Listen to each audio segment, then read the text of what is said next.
Siemanko wszystkim, ja jestem Sidrex'a, witam was w 168 gameplayu z gry Assassin's Creed Origins. Jak już widać po tytule, dzisiaj nastąpi koniec naszej przygody właśnie z tą gierką. Ale to jeszcze nie wszystko, dzisiaj musimy dokończyć ostatnie ciekawostki. Jak widzicie, zmieniliśmy właśnie strój, no i w sumie to tyle, zaczynajmy. W ogóle to bardzo fajnie, że dodali opcję, by zmieniać postacie, przy których graliśmy przez całą grę.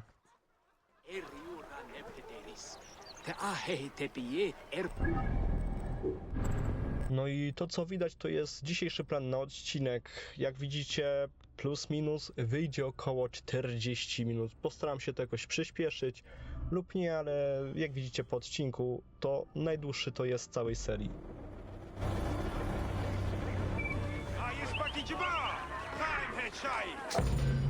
Welcome to Ancient Egyptian Fashions. Learning what life was like for ancient Egyptians presents many differences, and yet also surprising similarities to how people might live today. Understanding the daily lives of regular citizens so many thousands of years ago is ultimately what connects us as human beings.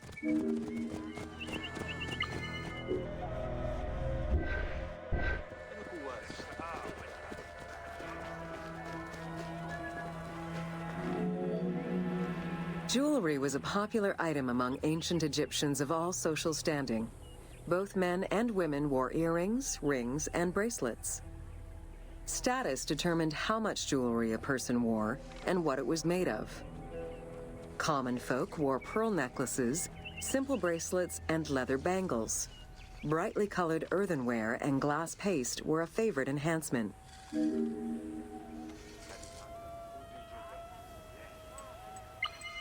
No faktycznie, sporo tej biżuterii mieli w tych czasach.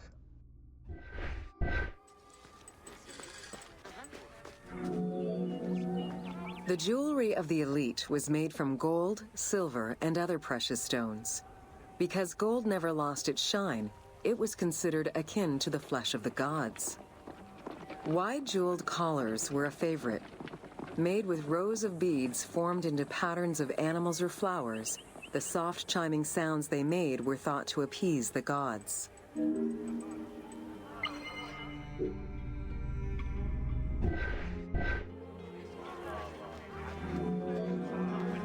Though idealized, tomb paintings are a catalogue of the changing fashions of ancient Egypt from the Old to the New Kingdom. Egyptians took appearance and cleanliness very seriously and were diligent about their fashion, hair, and jewelry, as well as their grooming habits.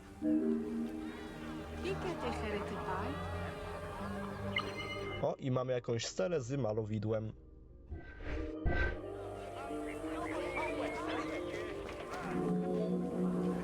The fabric of ancient Egyptian clothing was almost entirely made from various grades of linen. Linen was commonly white, draped over the body, and cinched at the waist, though some garments were sewn or tailored. Wealthy men wore long tunics, loincloths, or kilts, while poor men only wore loincloths. Women wore long dresses, with differences residing in the quality of the fabric, depending on social status. Egyptians commonly went barefoot, but could also wear sandals made from papyrus fiber or leather.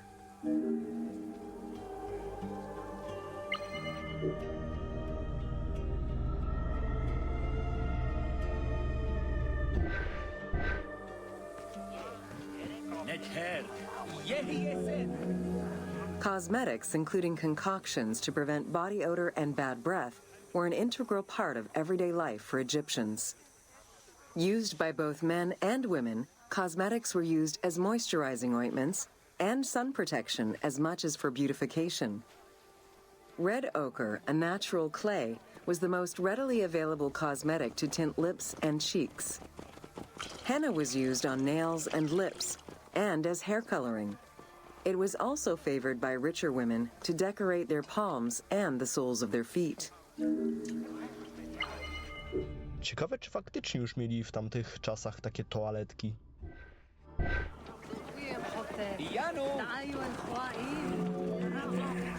Egyptians believed coal had magical powers. wearing it as black eyeliner to protect their eyes from the sun and to prevent eye infections from particles in the flooded Nile River.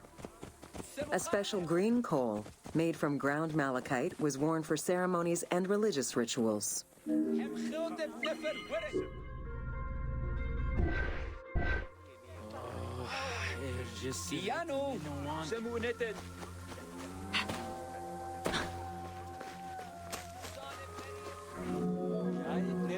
Women and teenage girls wore their hair long and often braided.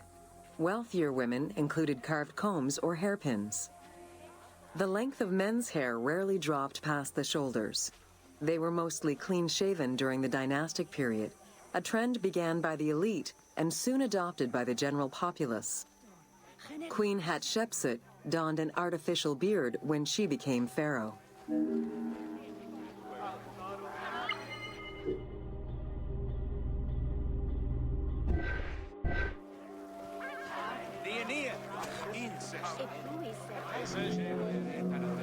Wigs were very popular, used for special occasions or to conceal gray hair or baldness.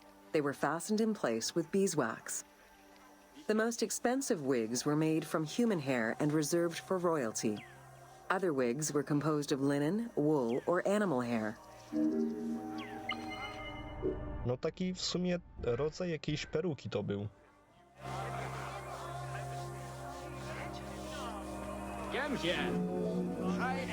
Prepubescent children generally had their heads shaved. Young girls kept some strands intact, while young boys had a braid worn on the side.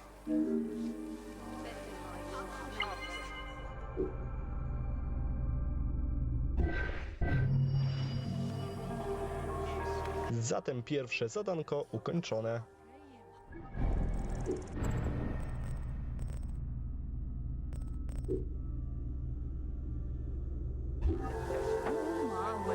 Z tym kapeluszem to wyglądał no na farmera.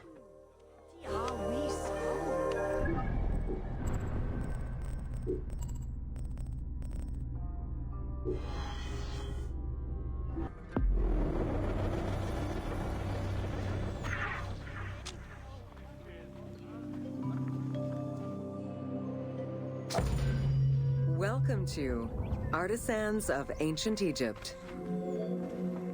It was under the watchful eye of Ptah of Memphis, the god of craft and architecture, that ancient Egyptians developed the unique rendition of the world they lived in.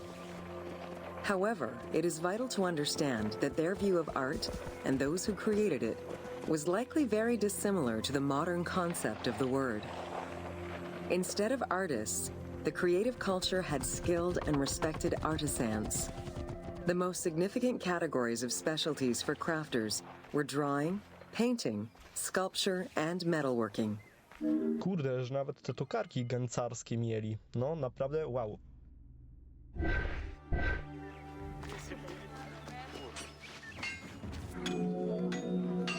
Ancient Egyptian craftspeople created both art and a wide variety of mundane, everyday tools.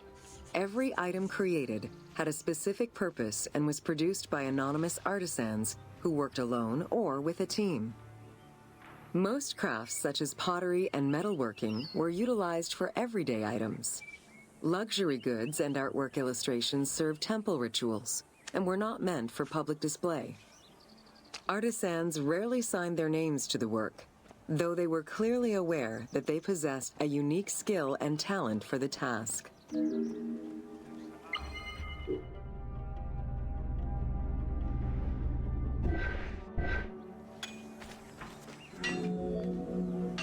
Art, in all its forms, has offered not only a practical insight into the way ancient Egyptians lived, but in how they viewed the world and their place in it. The balance of order and chaos was crucial in both the physical and the metaphysical universes. As a result, their art appears to follow a strict set of stylistic conventions that supported this worldview. From households and palaces to temples and tombs, pottery, papyrus, and textile items were essential to the everyday life of ancient Egyptians.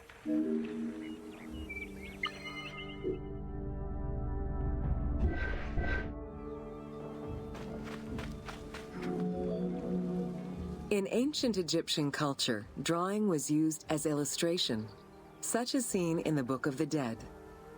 It was also the first step in the creation of a relief, painting, or statue. Two-dimensional representations were concerned with order and form, and were intended to honor gods and promote the transition of the soul to the afterlife.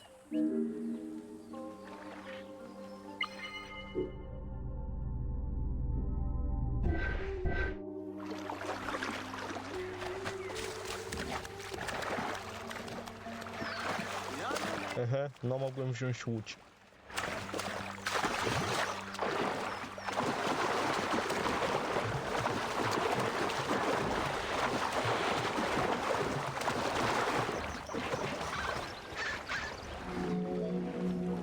Stylistically, Egyptians were concerned with the depiction of the human form's inner self. As such, artistic representations were not concerned with realism, but rather with idealized youth and perfectly harmonious visuals.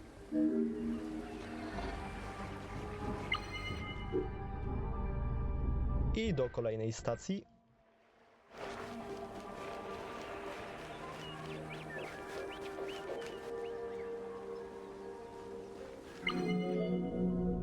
An exception to this were scenes depicting hunting and battle, where the environment and enemies moved in lively, even chaotic ways. Animals and foes were depicted piled up, as if describing chaos, with Egyptians standing in solemn, disciplined poses, bringing order to the scene. Kurde, ale ten biały ziomek uśmiechnięty.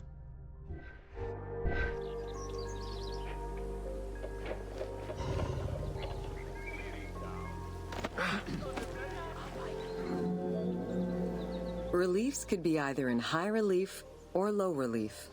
Either method required a surface suited to the desired technique. Preparation of the surfaces differed depending on the quality of the rock. A quarried block only needed a simple smoothing. Rough-cut rock monuments, such as those found in tombs, required more work. Often the surface was coated in plaster before being sculpted.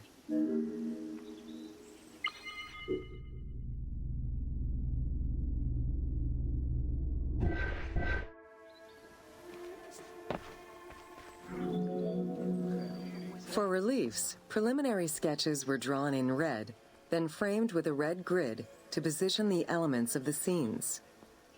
Corrected sketches were in black, and once approved, the scene was ready to be carved.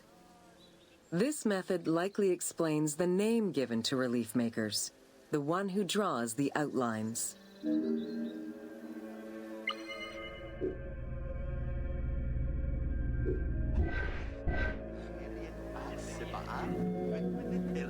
Statues were believed to be vessels for the souls of the deceased, or deities. That is why a sculptor was called the one who makes it live. This divine duty earned them the utmost respect. As with a relief, creation of a sculpture began with a drawing. Most statues were made of quarried blocks of stone, primarily limestone, though sometimes harder stones such as quartzite were also used.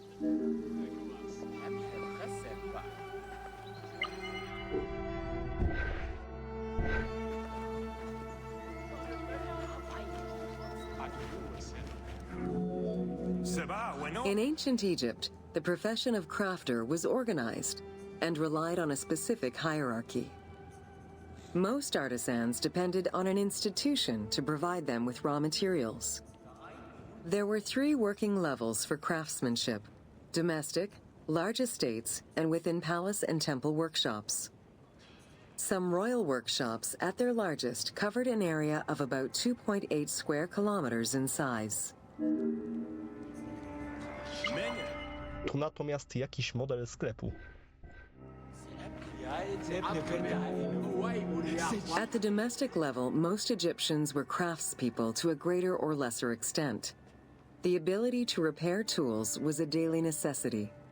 Crafted everyday items could also be bartered for at the local market. Artisans with skills but lacking in resources worked at large estates, where the elite provided them with space to work and raw materials. The most skilled artisans were employed in royal or temple projects and benefited from a special status. They were provided with good workspaces and considered to be highly skilled.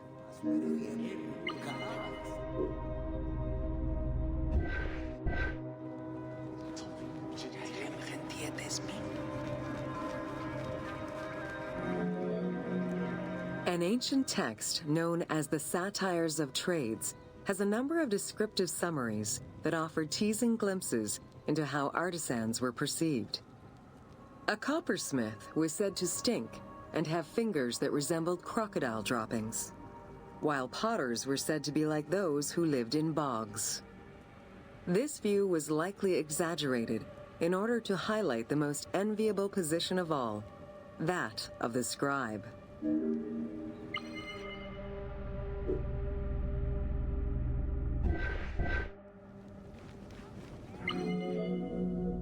Located near the Valley of the Kings, Deir el-Medina was a settlement created by order of the king to honor the most skilled artisans. Its name translates as the monastery of the city. Allocated a house on the initiative of the king, these craftsfolk were regarded with respect and referred to as the royal artisans.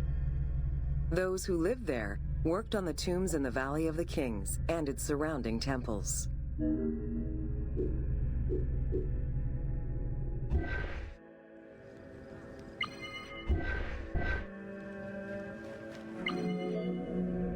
Archaeologists believe the site was home to skilled and respected artisans for over 400 years. It is considered one of the most important discoveries relating to Egyptian daily life. While much of the focus of Egyptian archaeology was on its kings and queens, it wasn't until the excavation of Deir el-Medina that Egyptologists were given a valuable window into the community life of ancient Egyptian artisans. A to zdjęcie to już my chyba widzieliśmy, tak mi się zdaje.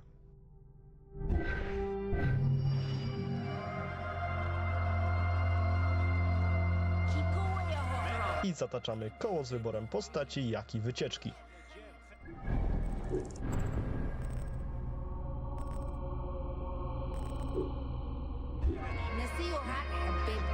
Akurat tej postaci to mało widywaliśmy.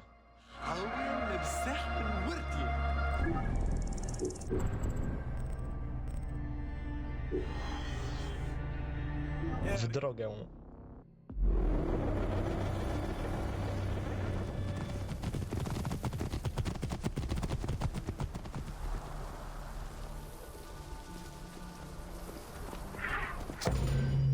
Welcome to Excavations all over Egypt have uncovered enormous quantities of pottery vessels of all shapes and sizes.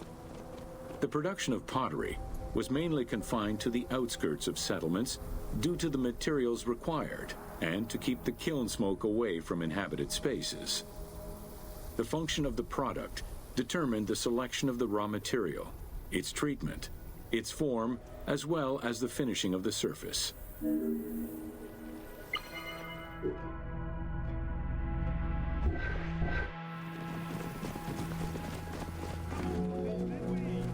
Pottery was essential to ancient Egyptians' daily lives.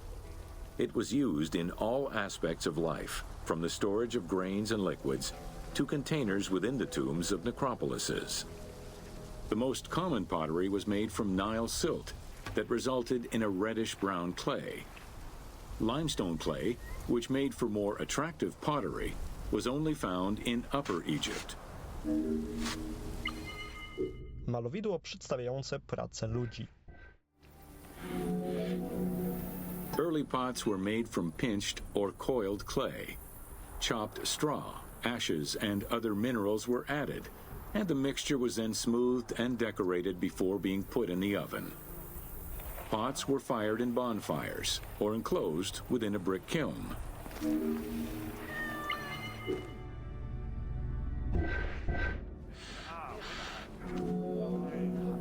The potter's wheel was utilized during the Old Kingdom. Pottery became smoother and more polished, similar to river stones. It was decorated primarily in red pigment, with the black color achieved by exposing it to smoke. Pottery workshops were attached to palaces or temples, and around the late period, specialized workshops began to appear.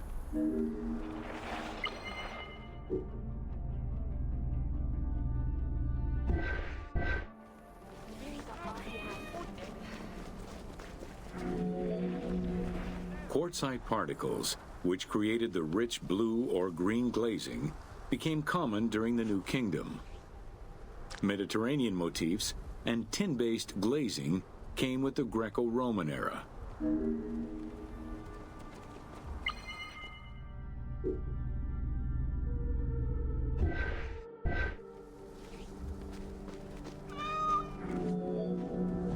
Potsherds could be found anywhere and were the most common canvas for writing or drawing, in comparison to the more expensive papyrus sheets.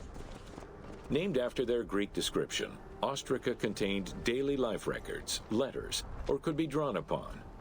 Artists drew sketches for temples and tombs, or simply for leisure.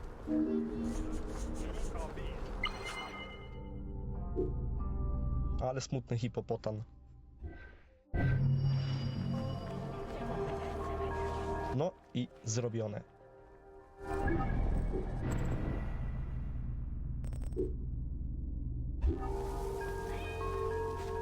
Z takim gościem to my się dobrze znamy.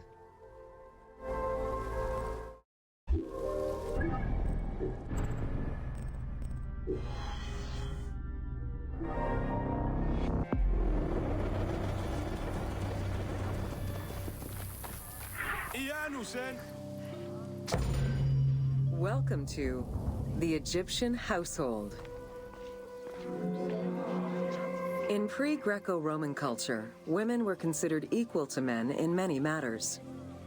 They owned property, testified in court, could divorce and inherit. Until the Greeks and Romans restricted their rights, Egyptian women could take over their deceased husband's trade. Marriage contracts included mentions of allowances and items of value brought to the marriage by the woman, which would forever belong to her.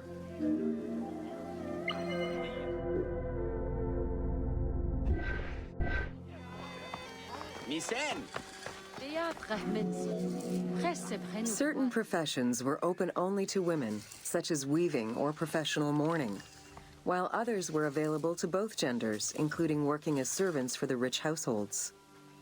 Social status did have an impact, though. The higher in status, the easier it was to obtain education and access different professions.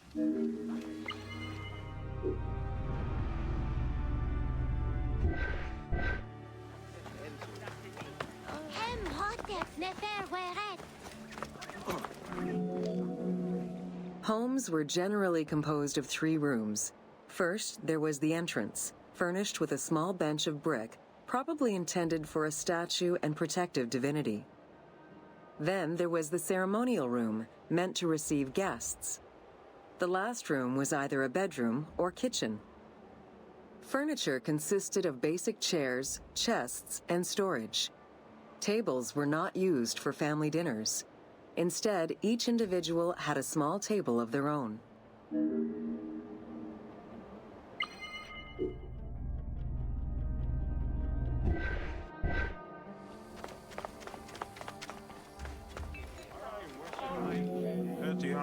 Marriages were a social contract rather than a religious construct. Family was vitally important to ancient Egyptians, and children were considered a blessing from the gods. The father, mother, and their children were the nucleus of the family, and cohabitation sometimes extended to mothers-in-law, sisters, aunts, and sisters-in-law. Sporo warzyw jadali, po talerzach widzę.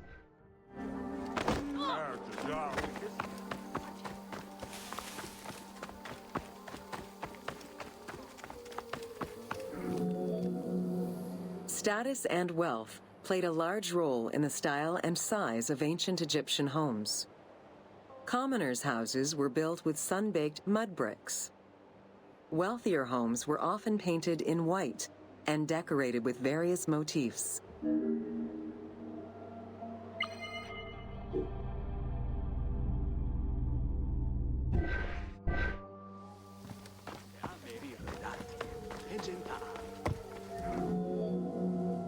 Town officials and the rich lived in mansions with numerous rooms that were luxuriously decorated. Only temples and tombs meant to last for all eternity were built with stone.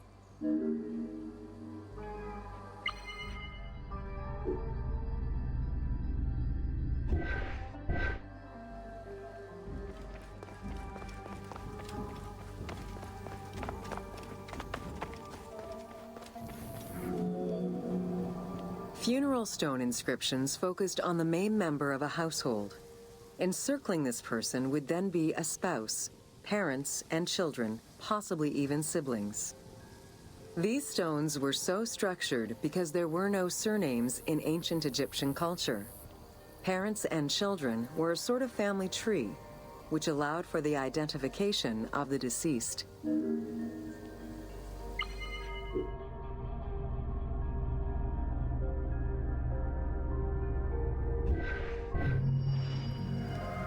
Jak widać, zrobiliśmy.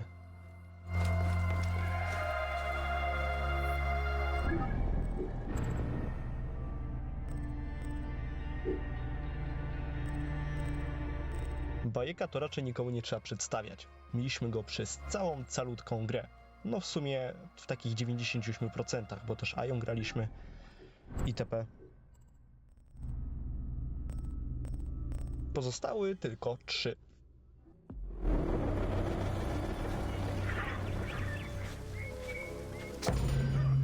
Welcome to Bread and Beer.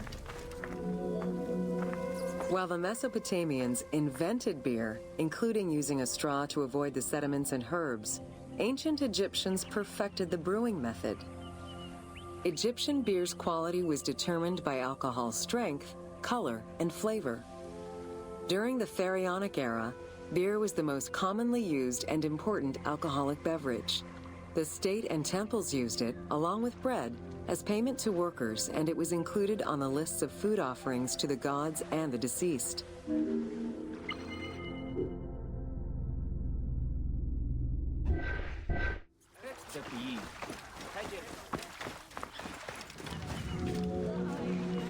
Beer was the popular drink of ceremonies and festivals.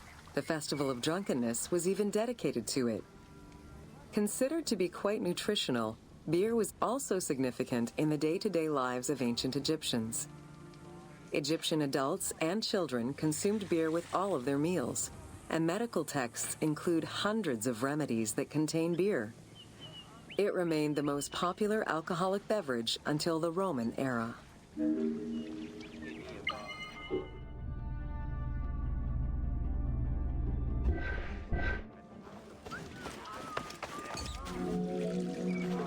Recipes for beer varied over time and depended on the quality of the materials. Bakers and brewers typically worked alongside one another at the same workshop or house.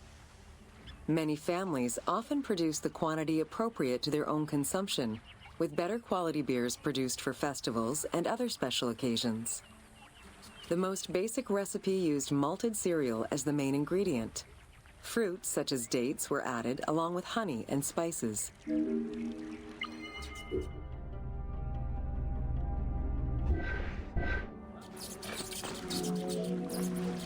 Once baked, bread would be crumbled into the brew to start the fermentation process.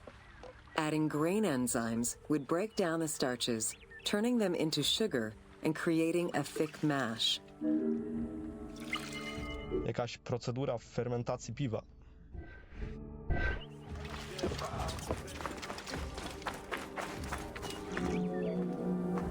Once ready, the bread and grain mixture was compressed and then strained through a sieve with water into the mix of malt beer. Once fermented, the beer mash was transferred to large containers and again compressed by foot or with pestles.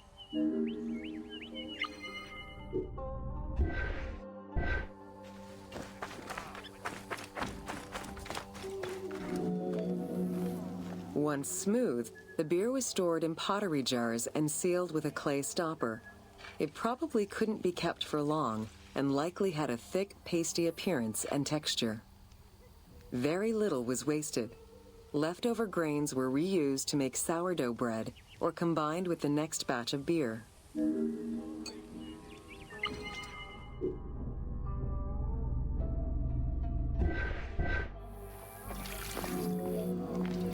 While there are many ancient accounts for making bread, most of the knowledge known about ancient Egyptian brewing comes from an account by the alchemist Zosimus over 300 years after Cleopatra's reign.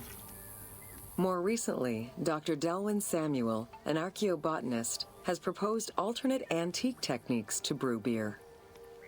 However, experts are unable to replicate an authentic beer since not all of the techniques and ingredients used by ancient Egyptians are known yet.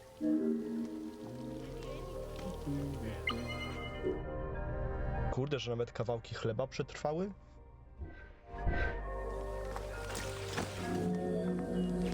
Food was prepared on the floor until the Middle Kingdom, when cooking benches were introduced. The introduction of durum wheat improved bread quality, meaning that the upper and middle classes ate better. The poor, however, still made do with a diet consisting of a gruel made of vegetables, softened bread, or barley.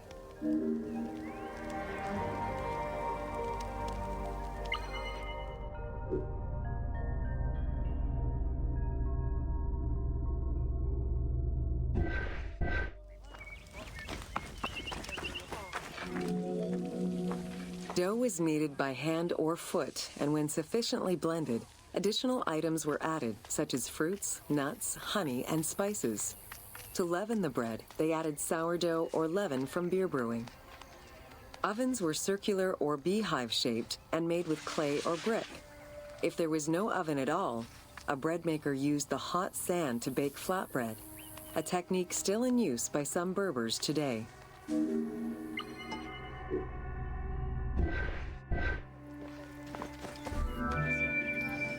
Ancient Egyptians always had to fight off the omnipresent sand particles that were blown towards them. Despite their best efforts, sand regularly made its way into their food. Additionally, particles from the grain-grinding stone tools and ovens they used also contributed to attrition and prematurely worn teeth. The team tried to portray this through toothache animations and commoners sweeping sand off.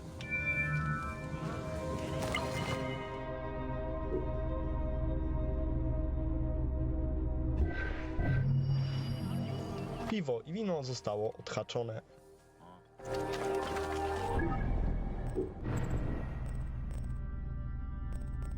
Jeszcze tylko 3 postacie.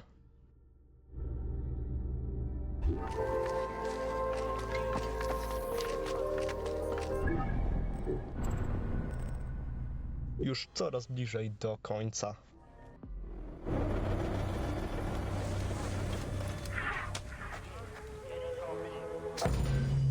Welcome to Wine in Ancient Egypt. When the god Horus lost his eye in a war with Seth, the ancient Egyptians believed the eye turned into a vine, and the vine's tears became wine. Early texts, dating back to 3150 BCE, contain the hieroglyph for vine. Regarded as extremely valuable, wine was highly sought after by the elite. It was also an essential part of many religious ceremonies.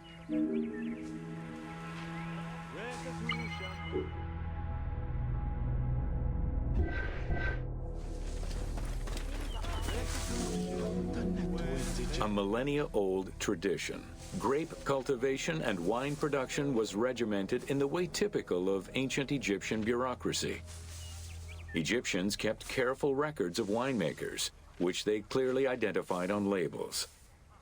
Every landowner with a modicum of self-respect usually kept a vineyard. This held particularly true in the regions of the Fayum and the Nile Delta.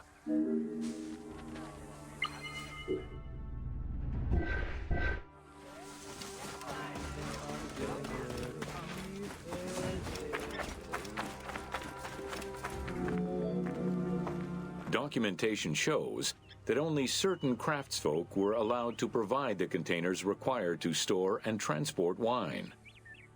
That and rigorous quality control checks established for every step of wine production shows that ancient Egyptians knew that the quality and longevity of wine could easily be affected by any number of variables, which they paid careful attention to.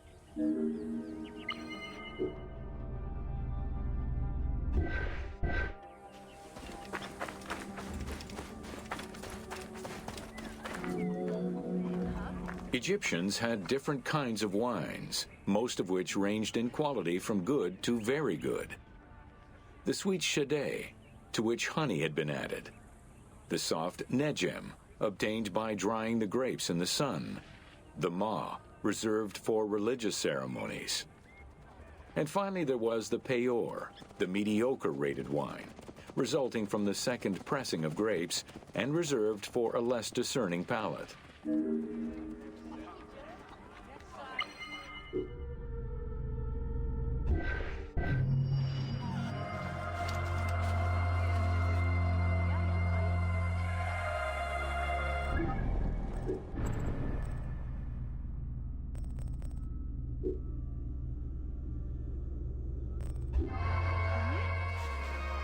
Nic dodać, nic ująć, po prostu bajek.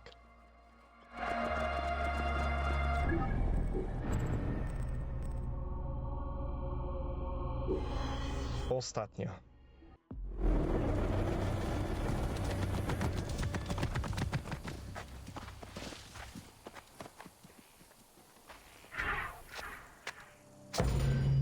Welcome to oil in ancient Egypt.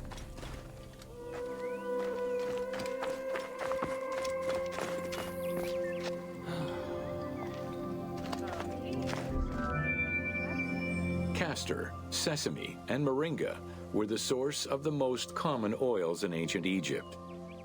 Oil was used for various purposes: cosmetics, medical treatments, nutrition, perfume, athletics, and rituals, to name a few. The team decided to use oil as an explosive to add more gameplay opportunities for the player.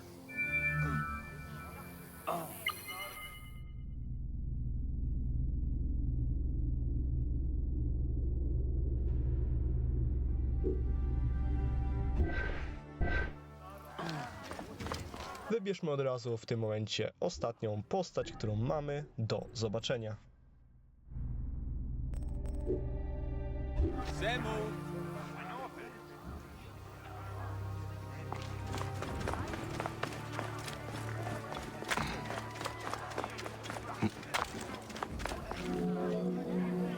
Ancient Egyptians originally used castor oil in wick lamps, but also for cosmetics, such as facial and hair treatments.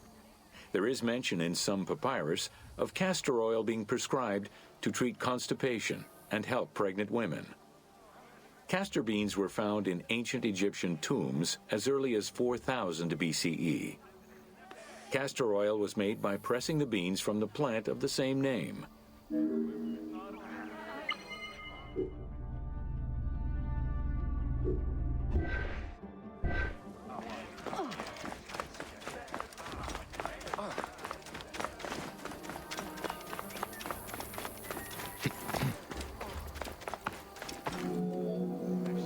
Olive trees were present, though scarce, in ancient Egypt's early history, and olives were mostly imported from Syria and Palestine.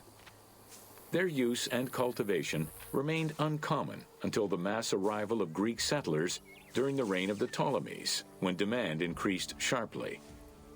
Olive trees were normally found in the region of the Fayum and the lands surrounding Alexandria.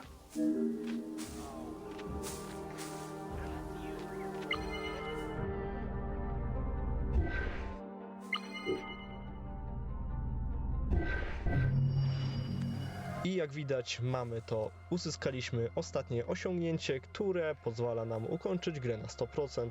Tak szczerze to myślałem, że zdobędziemy jeszcze coś na zasadzie platyny z konsoli, no ale no jednak nie. Po prostu zdobyliśmy ostatnie osiągnięcie, no i w statystykach raczej będziemy mieć 100% gry.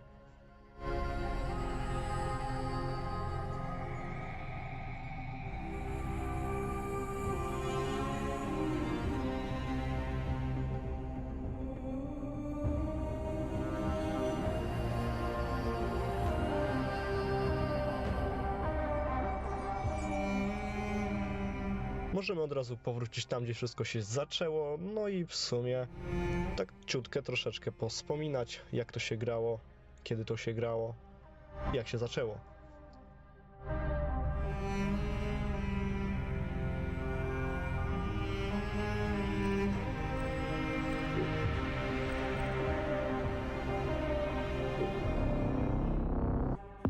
Naprawdę bardzo fajnie mi się grało w tą grę. Przegrałem około 200 godzin, może ponad. W opisie znajdziecie więcej szczegółów, bo tak troszkę się nie przygotowałem.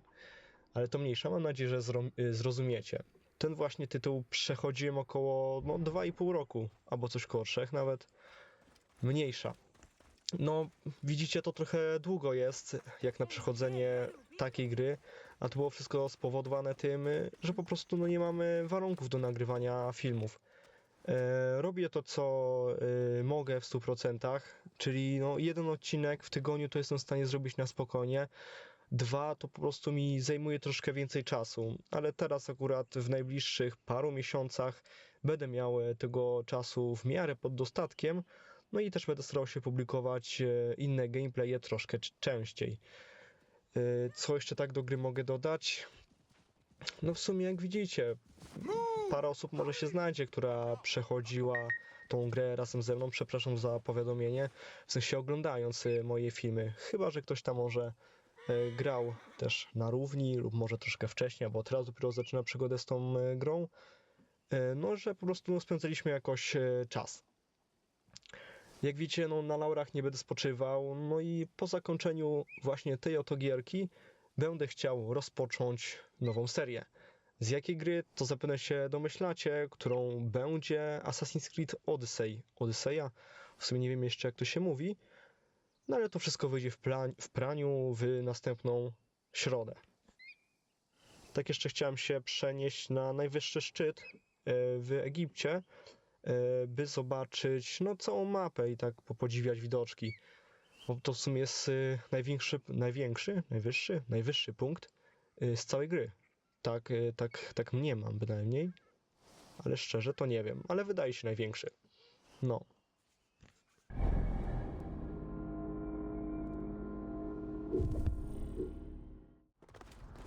Kurde, od razu mi się przypomina te początki, jak zaczynaliśmy. Mi się po prostu tak bardzo podobał ten Assassin's Creed od momentu premiery. Wiedziałem, że będę chciał zagrać w tą grę. Wiedziałem, ale musiałem poczekać, aż kupię sobie lepszy sprzęt, by móc ogrywać takie tytuły. To nie jest dosyć łatwy tytuł pod względem wydajności i potrzebuję tam troszkę FPS-ów. No ale w końcu kupiłem, zacząłem nagrywać jak gram. No i dzisiaj wszystko się spełniło w 100%. Czyli, że przeszedłem tą grę tak jak chciałem. No i w sumie to już tyle z mojej strony. Mam nadzieję, że się ten gameplay spodobał. Pamiętajcie o zostawieniu jakiegoś tam subika i łapeczki w górę. No i cześć!